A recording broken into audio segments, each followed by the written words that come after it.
Okay, there's a whole lot of stuff going on visually here, but the short of this is I finally got my fuel pump out, tested working. So this is with the Cherokee, 97 and up Cherokee cinder with a little bit of aluminum from the Cherokee fuel pump module screwed down to the 96 Cherokee fuel pump module.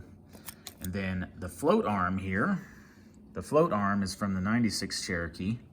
So I popped out the 97 Cherokee float arm and put on the 96 Cherokee float arm because the 96 Cherokee float arm seems to have the right shape and everything to work with this, and looks like the right shape to give me a tank reading that should be correct. So that's in there. Put a couple of spade connectors on the existing wiring, ran it up. Came up here, you'll see I had to do some soldering because when I got this one from the junkyard, somebody cut the plug off, like almost way up here where I couldn't use it. So I had this around from the 97 Cherokee assembly. So that's plugged in. Then I went and I was trying to get this, I was turning it on and it wasn't working. And I went through the whole rigmarole, realized by checking the pins down here that I didn't have a ground on it. I was getting 12 volt power. So if you see my ground just shoved in up there, that's the ground. And this is the rear taillight wiring. So that ground by the rear taillight wiring is critical for the fuel pump. It looks like there's a bunch of other things that go on that ground as well. Looking through the wiring diagrams, there's a splice or multiple splices places. So that ground's pretty important. I'll need to figure out where that's permanently going to go. So now when I turn this on, there's full.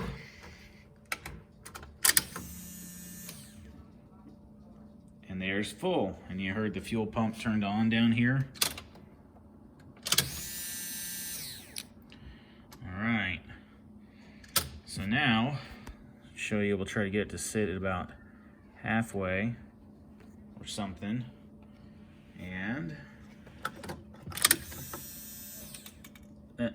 And then it vibrated and moved to full when it turned on. Well, here, let's do empty. And you'll see it doesn't just immediately go to empty because it's got some kind of averaging thing in there. And we're empty. So there. Hopefully that's working and done. Now I got to go install it into the tank. Okay, I finally have the fuel pump installed. A new O-ring, old locking ring, because I misplaced the new locking ring. The output here was coming pretty much straight out, so it was interfering with the brake bracket. So I had to bend it down. I kind of wish I'd bent it up to send it on top of the brake bracket, because now my hose comes down below all that. It goes over here, it goes into the stainless hose holder, on down, fuel filter. This other line was the return. That's now going to be for the evap system. And there's a regular fuel hose under here, but I put this stainless steel braid on snakeskin to keep it from hitting anything and rubbing, because I don't want this to, rub on a fuel line or something. So just slip that over the hose, and maybe made it a little too long, or maybe not. I don't know. There's plenty of spare there so it can move and everything. So did that to protect it. I might see about doing a little something to hold it up. Just kind of flops around there, but it's probably going to be okay. Just I'd prefer if it was on top of the brake stuff. So there, that's in. We're connected up. New hoses, old hose clamps, new fuel filter, line all the way up to the front. So should be good to put some fuel in and see if we get pressure and see if it starts up a little bit. So I hope this is the end of the fuel pump saga. I'm not going to put a whole lot of fuel in the tank because there's a good chance I'm going to have to be screwing with this some more.